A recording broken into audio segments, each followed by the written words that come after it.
ಈಗ ಏನ್ ಮಾಡಿದ್ದೆ ಇದನ್ನ ಸ್ಪೆಸಿಫಿಕ್ ಕೇಸು. ನೀವು ನನ್ ಬರ್ಲಿಲ್ಲ ಅಂತಿದ್ರೆ ಇದು ಮತ್ತೊಂದು ಕೇಸು.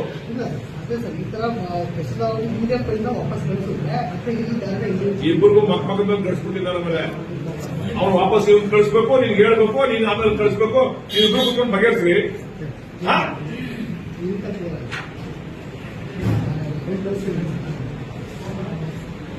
ನಿಮ್ ಯೋಗ್ಯತೆಗೆ ನಿಮ್ಗೆ ನೆಟ್ಟಿಗೆ ಕೆಲಸ ಮಾಡಕ್ಕಾಗಲ್ಲ. ರೈತರ ಕೆಲಸನ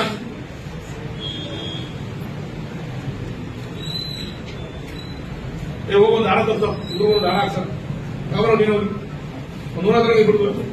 ಇವ್ರು ಮಾಡೋ ಘನಕಾರ್ಯ ಕೆಲಸಕ್ಕೆ ನೀವು ಅವ್ರ ಮೇಲೆ ಹೇಳೋದು, ಅವ್ರು ನಿಮ್ಮ ಮೇಲೆ ಹೇಳೋದ್ರಿ. ನಾಚಿಕೆ ಆಗಿಲ್ಲ. ನೋಟ್ ಡೌನ್ ಮಾಡ್ಕೋದನ್ನ ಬರ್ಕೊಂಡ್ರಿ ಅಲ್ಲಿ. ಅವ್ನ ಹೆಸರು ಬರ್ಕೊಂಡು ಇವಾಗ ನೀವು ತಹಸೀಲ್ದಾರ್ ನಾಳೆ ಕೂತ್ಕೊಂಡು ಬಗೆಹರಿಸ್ಬೇಕದನ್ನ. ಅವ್ರಿಗೂ ಏನ್ ಮಾಡಕ್ಕೆ ಅವ್ರು ಸುತ್ತಾರೆ, ನೀವು ಮಾಡತಕ್ಕ ಬರ್ಕೊಳ್ರಿ. ನೀವು ತಹಸೀಲ್ದಾರ್ ಇಬ್ರು ಕೂತ್ಕೊಂಡು ಮಾಡ್ರಿ. ತಹಸೀಲ್ದಾರ್ ಕೈಲಿ ಏನ್ ಬರ್ಸ್ಕೋಬೇಕು, ಬರ್ಸ್ಕೊಂಡು ತಗೊಂಡು ಫೈಲ್ ಅಪ್ರೂವ್ ಮಾಡ್ಕೊಂಡು ಬರ್ಕೊಡು. ನೆಕ್ಸ್ಟ್ ಮೀಟಿಂಗ್ ತರಬೇಕು. ನಾವು ಗೌರವ ಕೊಡ್ತಾ ಇದ್ದೀವಿ, ನೀವು ಗೌರವ ಉಳಿಸೋದಲ್ಲ. ನೀವು ನಾಳೆ ಅಲ್ಲ, ಅವ್ನ ನೆಕ್ಸ್ಟ್ ಮೀಟಿಂಗ್ ಕರೆಕ್ಟ್ ಅಲ್ಲ, ಅವ್ನು ಕ್ಲಿಯರ್ ಆಗಿರ್ಬೇಕು. ಇಲ್ಲ ಇಬ್ಬರಿಗೂ ಊರ ಹಾಕ್ತೀನಿ. ಅವ್ರ ಮೇಲೆ ನೀವ್ ಹೇಳೋದು, ನಿಮ್ಮ ಮೇಲೆ ಅವ್ರು ಹೇಳೋದು. ಏನು ಇದು